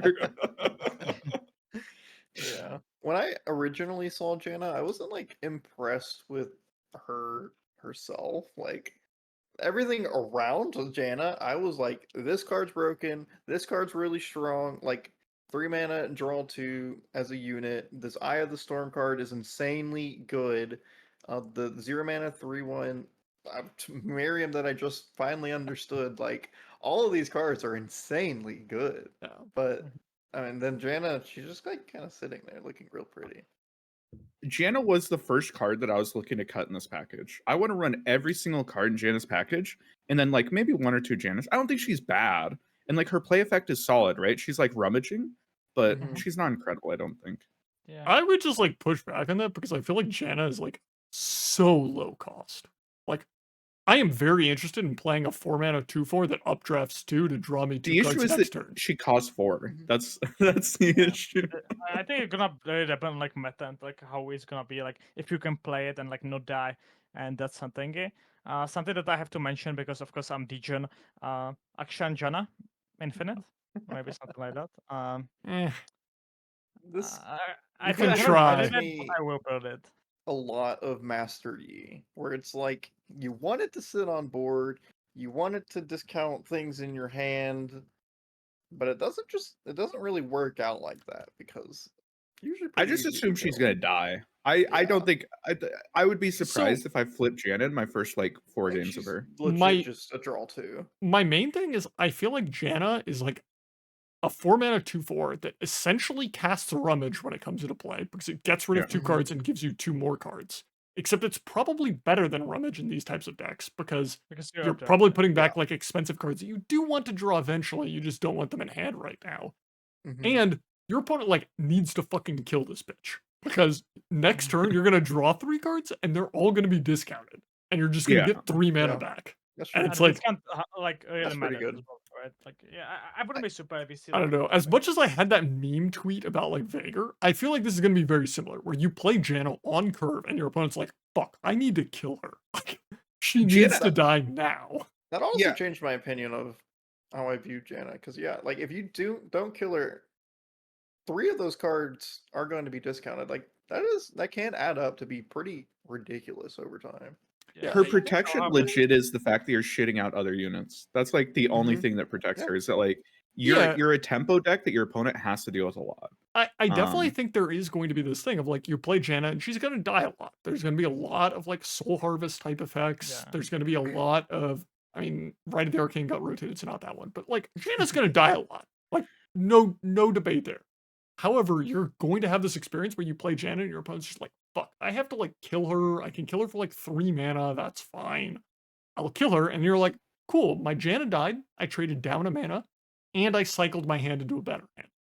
All To good be things. fair, Pretty good.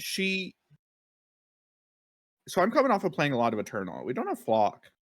We just Soul Harvester. But outside Soul Harvest, Yeah. how do we kill this card? That boneless. Merciless Hunter.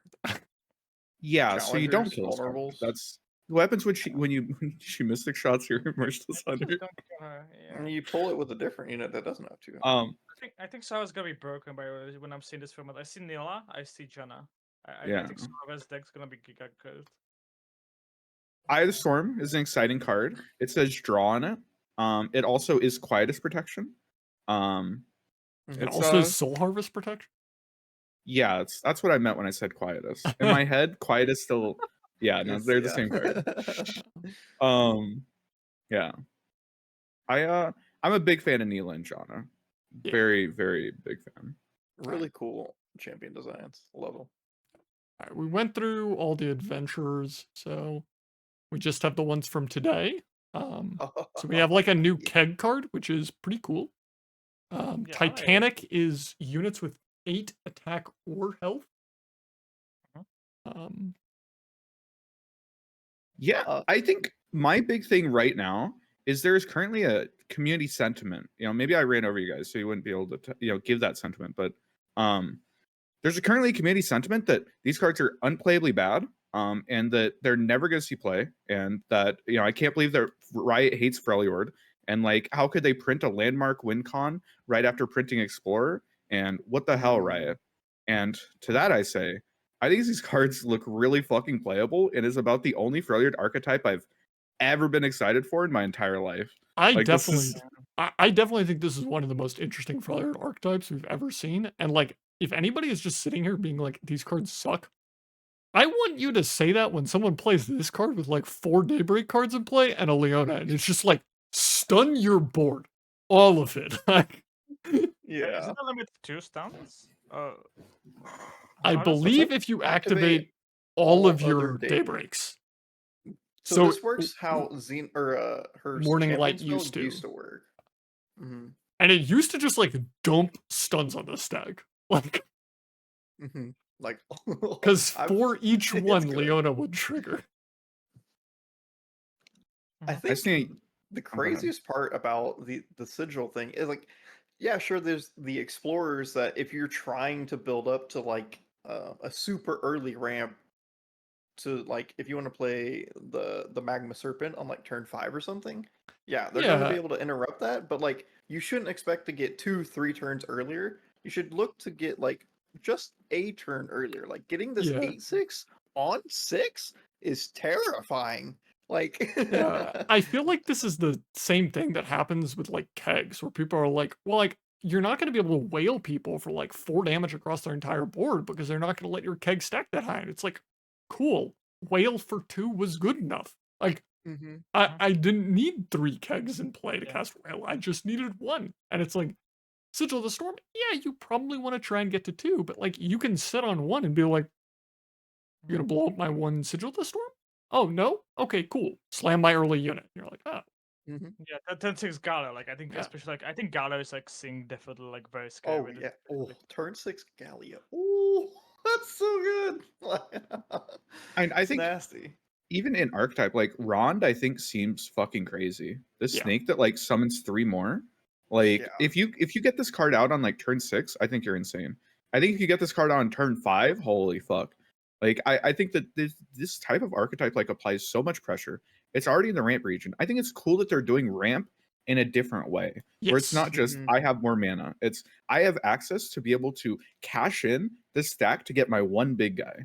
And like one of the big guys gives you more of this cash in so you can keep making big guys. But I'm really, this is so much cooler of an archetype than like anything we've had in Freljord, I think. All right. Well, now that Icano has gushed, I'm going to like kind of ruin it. Do you know what Rond ramps into? She Who Wanders. Yeah, so Yeah, yeah. No, I'm gonna bouncy castle. Yeah, I mean, I'll play big things too. Yeah, Here's shit, the crazy. other thing: is a lot of people right now are like, how are we gonna play this card? Nilah and Janna are just gonna run you over and kill you on turn 5. And I feel like people have forgotten that Avalanche still exists in the card game. Yeah. I shard. Yeah. Like, yeah, yeah. It's we can have a second region other than Freljord. Yeah, definitely. Maybe Yeah. SI? I don't know. I think Ionia. I think Ionia is where I'm gonna go with it. But like, I like that's SI because of Soul Harvest. You know, I think like I want to play 3 Soul Harvest in my deck. During Harvest Wednesdays. seems So. good, yeah. I've been Solar playing a Harvest lot a of good Cobra idea. combo, so I'm on the whole, like just run Ionia as like the side bitch that runs a lot of just out here keeping me alive. But Some yeah. people, I don't know. Nopify stonks as well. Like Nopify is crazy right now. All the Can we talk pioneers. Can we talk about the 6-drop? I think that's like the worst card ever printed, by the way. I don't know. Ursine, what's Berserker. I know people are saying that, but like this is in a region like with protection. And like every single protection spell you throw on this card is discounted, like literally discounted, like literally gives you mana back. I think this card's not as bad as it looks. I would agree. I don't think this so. is as bad as it looks because like spitting out Sigil of the Storms is like probably pretty good. But... It's literally BB. It's bare B. Is It's Elixir bare of Iron and stuff like that Yeah. all? It's in standard. Yeah, you could play Elixir, and like theoretically, if there was another card printed that also was protection for this card, then yeah, I think that this card would definitely have the potential to be pretty fucking good. If you ramp into this card once and play it on like turn 5, I think this card's like kind of wacky. Okay.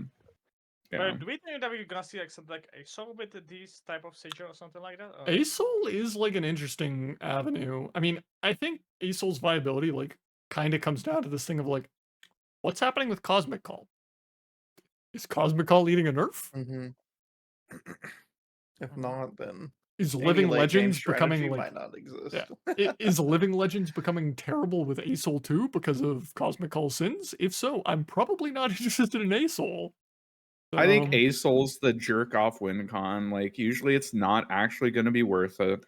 Let's see what we're actually ramping into in archetype first. Yeah. Because like I think it's very unlikely that Aurelion Soul is going to be where we cap this off.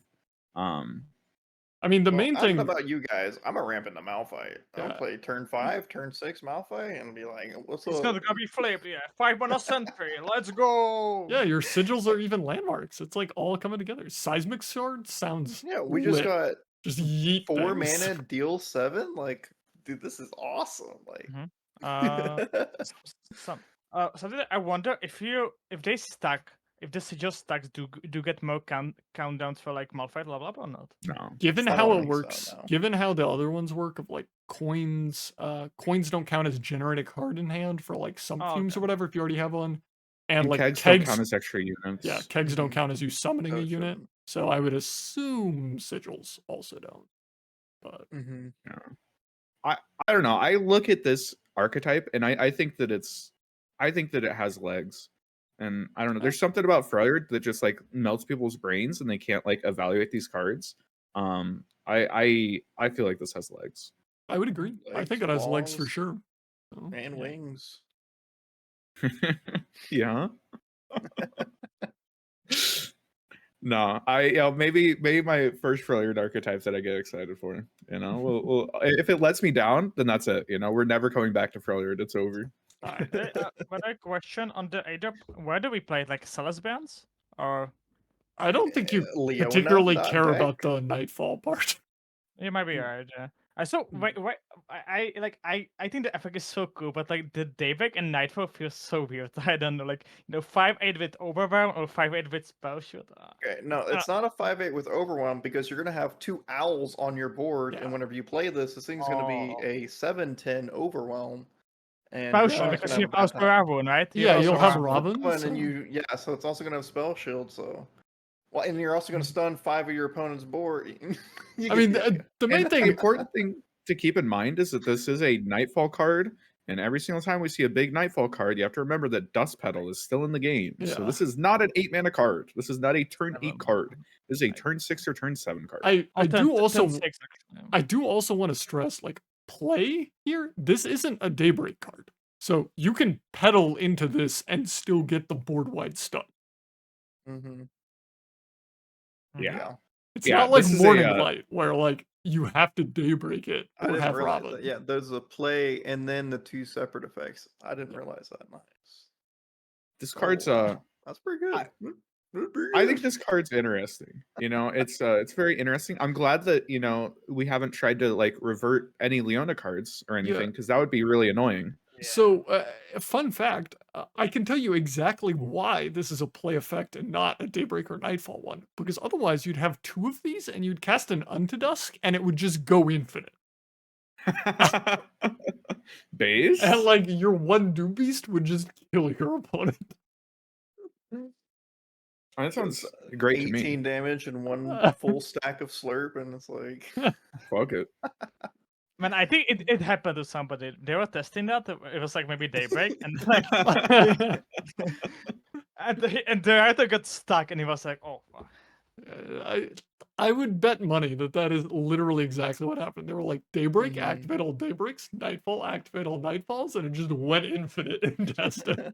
And they were like, we should How do probably you fix feel that. about how do you feel about 4-man Avenge? Very pretty solid. I mean, it's good. slow, but like, I'm happy to see this card. Like the reason why the Shurima one, Way to Judgment, never saw play is because it was Mystic Shot for units for some fucking reason, or for champions for some reason. Champions, yeah.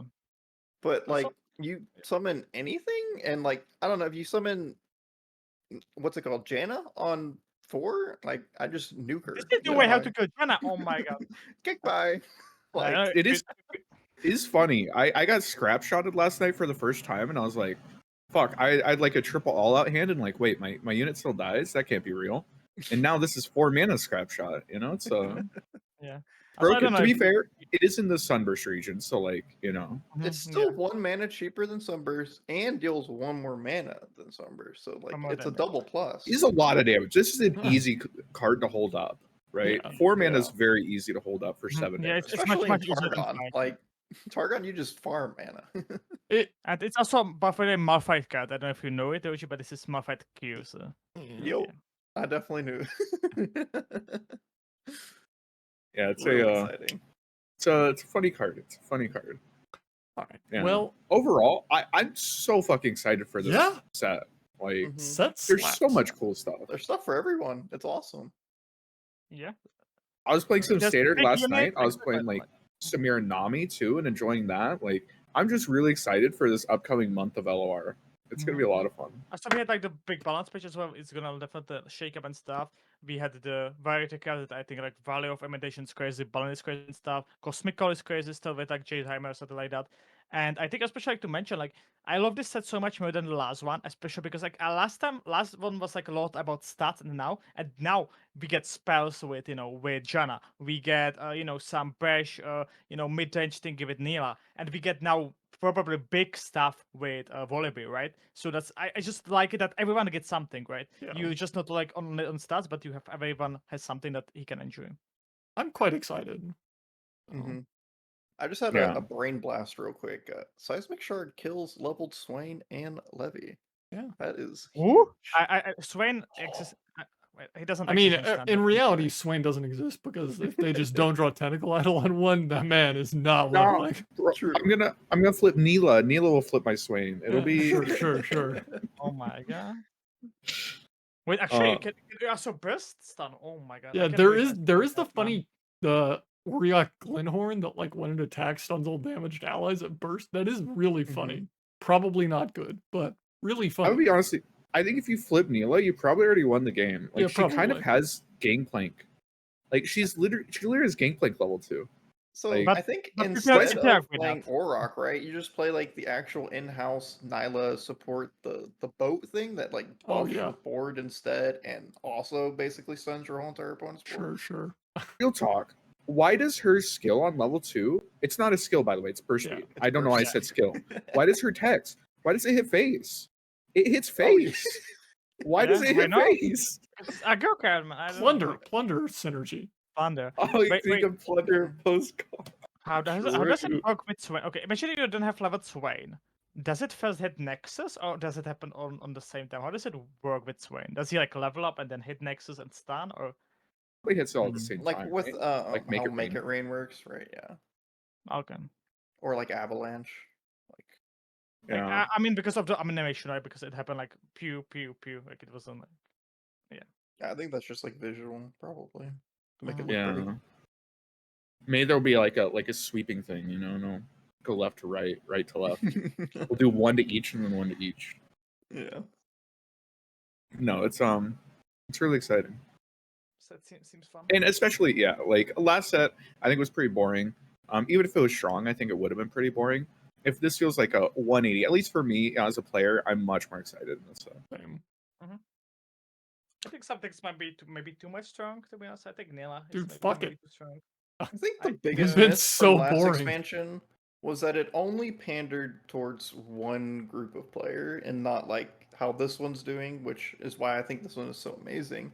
It's pandering to literally every single player that like plays the game, basically, I mean, in my opinion. I would say that the last expansion not only didn't pander to a very wide category, it also just didn't successfully pander to that group much at all either. Yeah. Where it was like, you have Nidalee, and Nidalee is okay. Like, not Working, bad, but like, unplayable. it's While like, we were gone, Poro King was taking over standard, man. Did you Yeah, not see? It's Well, Poro King and looks. Oh my god, Lurk. the Lurk format. sure. It's still getting nerfed because I think like it's showing the stats, so it should get nerfed. Like it's for like month the most played deck in in format, you know. Yeah, let's So, nerf like- Poro King. Go off. Go nuts. like. I definitely played a few games against Poro King last night. Their stuff does get pretty big pretty fast. I think that deck is hampered by literally 0 good players touching it. But I do think it's a. I think that Poro King could be pretty okay. Poro King is not as bad as people think. I mean, have you ever had the misfortune or fortune, depending on which side you were playing, of playing Poro King into Karma? Yeah, I literally like day one of That- Poro King coming out, I was playing Karma Targon because I wanted to destroy like the I Siren have Song that players. Yeah. And I queued into like 3 Poro King players in a row. I was like, I'm queuing That the one shit's deck on the planet they unwinnable, right? beat. I was so upset. I don't know, Have fun nuking my 1-mana 6/6s. Yeah. I remember having this experience with like Warden of the Tribes against Karma thing where like given enough stats, at a certain point Karma does actually stop being able to answer. We were like, here is my 30/30. They're like, that's a tough thing to answer. You're like, here is another 30/30. Speaking I of have Warden, no coming into clue. the standard, like I think that what I'm expecting at least to be good, Jace Heimer hasn't been hit, obviously. Cosmic Call is probably going to be pretty okay. Valley of Imitation is almost certainly going to find a combo. Either it's going to be like Tycoon nonsense with Nidalee, or it's going to be like Beguiling Cobra. Yeah. And then like Warden like is pretty close to standard legal. So like outside of that, I do think that these new cards have an upward, they have a hill in front of them that they have to climb, right? It's not going to be super easy, even if they're strong, to just come in and like wipe the floor with standard. Frankly, be I expect to surprised see if some Riot- nerfs. So, Yeah.